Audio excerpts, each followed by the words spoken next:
இந்த பாதிப்புகள்ல இருந்து மக்கள் மீண்டு கொண்டிருப்பதை பற்றி பேசிக் கொண்டிருக்கோம். அவங்களுக்கான அத்தியாவசிய சேவைகளாக இருக்கட்டும், உதவிகளாக இருக்கட்டும், உணவுப் பொருட்களாக இருக்கட்டும், இது எல்லாமே ஓரளவுக்கு கிடைக்குது. 100% கிடைக்கும் சொல்லலாது. அவங்களுக்கு இப்போதைக்கு தற்காலிகமா கிடைத்துக் கொண்டிருக்கிறது. ஆனா பலர் இன்னும் வீடுகளை இழந்து எங்க இனி இருக்க போறோம் அப்படின்ற நிறைய கேள்விகளோட மக்கள் வாழ்ந்து கொண்டிருக்காங்க. இந்த அனர்த்தத்தினால் பாதிக்கப்பட்டவர்கள் ஏராளமான மக்கள் கணக்கு இப்பொழுது எடுக்கப்பட்டுக் கொண்டிருக்கிறது.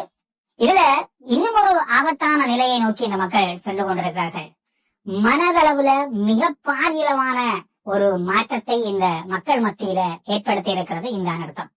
இப்ப நம்ம வெளியிலிருந்து கொழும்புல இருந்தோ இல்ல வெளி மாவட்டங்கள்ல இருந்தோ இல்ல பாதிக்காத இடங்கள்ல இருந்தோ பார்க்கும்போது ஒரு சாதாரணமா ஒரு செய்தியாகவும் அதை பார்த்துட்டு ஓகே இந்த மாதிரி ஒரு விஷயம் நம்ம நாட்டுல நடந்திருக்கு, இல்ல வெளிநாட்டுல இருந்து பாக்குறோம், நம்ம நாட்டுல நம்ம ஊர்ல இந்த மாதிரி நடந்திருக்கு அப்படின்றது நாம பாக்குற ஒரு சாதாரணமான ஒரு நாளா பார்ப்போம். ஆனா அதனால பாதிக்கப்பட்ட அந்த இடத்துல அதை அனுபவிச்ச பாதிக்கப்பட்ட மக்களுடைய மனநிலை அப்படின்றது மிக மோசமான ஒரு கட்டத்தை இப்பொழுது எட்டி இருக்கிறது அப்படின்ற தகவல்கள் ஆய்வுகள் மூலமாக கண்டறியப்பட்டிருக்கிறது. இப்பொழுது கணக்கெடுப்புகள் நடக்குது, அவங்களோட பேசப்படுது, அவங்கள்ட்ட தகவல்கள் எடுக்கப்படுது. அதனால மனதளவுல பெரிய அளவாக இவர்கள் பாதிக்கப்பட்டிருக்கார்கள். காரணம் தூக்கமின்மை, யோசனை, அடுத்த கட்டம் என்ன நடக்க போகுது, நம்மளுடைய வாழ்க்கையில அடுத்து வீடு எப்படி கட்ட போறோம், எப்படி நமக்கு இந்த மாதிரியான பல சிந்தனைகளால மக்கள் மனசளவுல மிக பெரிய அளவான பின்னடைவை ஏற்படுத்தி கொண்டிருப்பதாக சொல்லப்படுது. அதிகமா சிறுவர்கள், பாடசாலை செல்கின்ற சிறுவர்களும் அதிகமாக இதனால பாதிக்கப்படுவதாக சொல்லப்படுது. உடனடியாக இவர்களுக்கு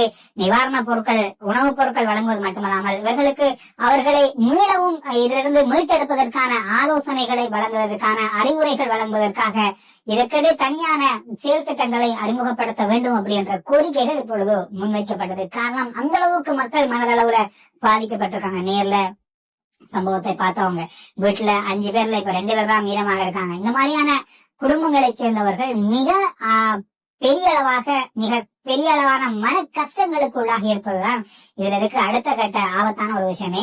இதை எப்படி மீட்டெடுக்க போறாங்க, இதை என்ன நிலையில அடுத்த கட்டத்தை கொண்டு போக போறது அப்படின்ற தொடர்பான பல முக்கியமான தீர்மானங்கள் வருகின்ற நாட்கள்ல இந்த மண்ணலம் தொடர்பான பகுதிகளால அல்லது அவங்களுக்கு நடத்தப்படுகின்ற கருத்தரங்களாக அவங்க நேர்ல சென்று அவங்களை போய் சந்தித்து கதைக்கிறது, அவங்களை அடுத்த கடந்து கொண்டு வரதுக்கான உற்சாகத்தை வழங்குறது என்ற பல விஷயங்கள் மிக மிக முக்கியமான அத்தியாவசிய சேவைகள்ல ஒன்றாக இது இருக்க போகுது அப்படின்றது மட்டும் உண்மை. அந்த அளவுக்கு பார்க்கின்ற அறிக்கைகளாக இருக்கட்டும், அவங்ககிட்ட இருந்து பேசுற விஷயங்கள், அவங்கள்ட்ட இருந்து எடுக்கப்படுற தகவல்கள் இருந்து எல்லாம் இப்பொழுது கணக்கெடுக்கப்பட்டிருக்கு. எனவே மிக முக்கியமான ஒரு விஷயமாக இந்த நாள் அந்த செய்தியில பார்க்கக்கூடியதாக இருந்தது. இலங்கையில கிட்டத்தட்ட பெரிய அளவான பாதிப்பு இப்பதான் கொஞ்சம் கொஞ்சமா இந்த கணக்கெடுப்புகள், ஐக்கிய நாடுகள் அபிவிருத்தி சபை பல கணக்கெடுப்புகள் எடுத்துக்கொண்டு வராங்க.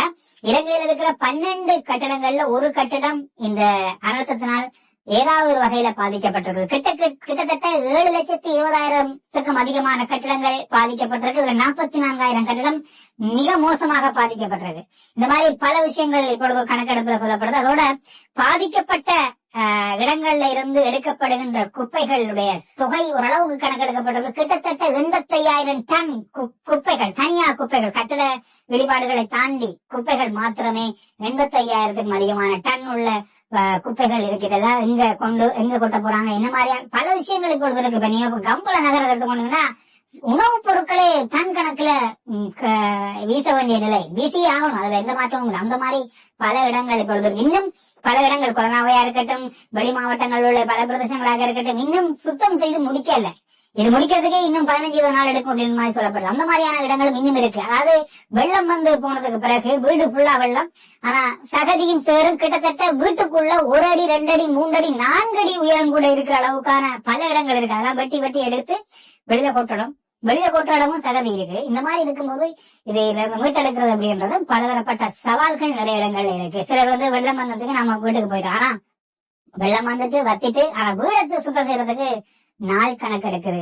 இப்படி பல விஷயங்கள் நாட்டுல தொடர்ச்சியாக நடந்து கொண்டிருக்கு. பல வாகனங்கள், குறிப்பா முச்சக்கர வண்டி ஓடுறவங்க, கொல்லாம பக்கம் எல்லாம் அதிகமா முச்சக்கர வண்டி ஓடுற நண்பர்கள் இருக்காங்க. அவங்களுடைய முச்சக்கர வண்டிகள் முற்றுமுழுதாக தண்ணீர சேதமாக இருக்குது. எல்லாம் மீள திருத்தி எடுத்து அதுக்கு இன்சூரன்ஸ வாங்கி நிறைய பேரு தேர்ட் பார்ட்டி இன்சூரன்ஸ் சொல்லுவோம், 3ஆம் தரப்பு. இதனால நம்ம எதுக்குமே கிளைம் பண்ண இயலாது. அந்த மாதிரியான பல விஷயங்கள் இருக்கு. இதனால பலதரப்பட்ட பாதிப்புகள் தனிப்பட்ட ரீதியில மக்களுக்கு இனி வருகின்ற காலங்கள்ல இருக்கலாம் என்ற ஆய்வுகள் தொடர்ச்சியாக சொல்லப்படுது. எனவே பலதரப்பட்ட விஷயங்கள் இதுல பேசப்படுது. இன்னும் நீர் மின்சாரம் இல்லாத பல கிராமங்கள் இன்னும் இருக்கு. கிட்டத்தட்ட இதோட ஒரு 12-13 நாட்கள் ஆகுது. இன்றைக்கு வரைக்கும் மின்சாரமும் இல்ல, தண்ணியும் இல்லாத கிராமங்கள் கூட இருக்கு. அதுல மிக முக்கியமாக இன்றைய நாள்ல பார்க்கப்பட்ட ஒரு கிராமம் வலப்பனை முங்கவத் அப்படின்ற பிரதேசம். இதுல கிட்டத்தட்ட 40 குடும்பங்கள் இருக்காங்க. ஏற்கனவே மண் சரிவால் 4 பேர் உயிரிழந்த ஒரு இடம். இன்னும் தண்ணியோ மின்சாரமோ கிடைக்கல அப்படின்றது பெரிய ஒரு வருத்தத்துக்குரிய விஷயமாக இருக்கு. இன்னும் பல இடங்கள் இது போல இன்னும் இருக்கு. உணவுகள் அவங்களுக்கு தேவையான அளவு கிடைக்கப்பட்டாலும் அத்தியாவசியமான பல தேவைகள் இன்னும் அவங்களுக்கு கிடைக்கப்படல. பாதைகள் இன்னும் சரிப்படுத்தப்பட்டு கொண்டிருக்கிறது. இந்த மாதிரியான பல விஷயங்கள் தொடர்ச்சியாகவே நடந்து கொண்டிருக்கு.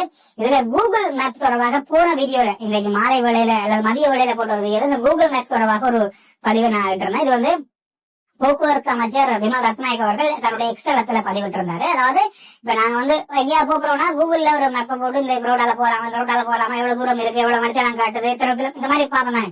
இப்ப சாதாரணமா ரோட காட்டும். இப்ப எந்த ரோட்டு திருத்த வேலையில இருக்கு அப்படின்ற எல்லாமே அதுல மார்க் பண்ணப்பட்டு எங்கெங்கெல்லாம் திருத்த வேலை இருக்கு, எங்கெங்கெல்லாம் பாதை துண்டிக்கப்பட்டிருக்கு அப்படியே முழுவதுமாவே சிவப்பு கலர்ல இருக்குது. இந்த மாதிரி நீங்க அந்த கூகுள் மேப் பார்க்கும்போது உங்களுக்கு நல்லாவே தெரியும். எங்கேயாவது போக போறீங்கன்னு சொன்னா முன்னாயத்தமாக கூகுள் மேப்பை பார்க்கும்போது எல்லாமே இப்பொழுது வரையறுக்கப்பட்டிருக்கிறது. பொதுவா மலையகம் போறீங்க, கவனத்தில் கொள்ளுங்க. சின்ன சின்ன பாதைகள் எல்லாமே சில இடங்கள்ல மூடப்பட்டிருக்கும். தற்காலிகமான வேலைகள் நடந்து கொண்டிருக்கும். இதனால நீங்க பாதைகளை முன்கூட்டி அறிந்து கொண்டு போறது நல்லது. நெருக்கடியா இருக்கா, அது மாதிரியான பல விஷயங்கள் அதுல பார்க்கக்கூடியதாக இருக்கு.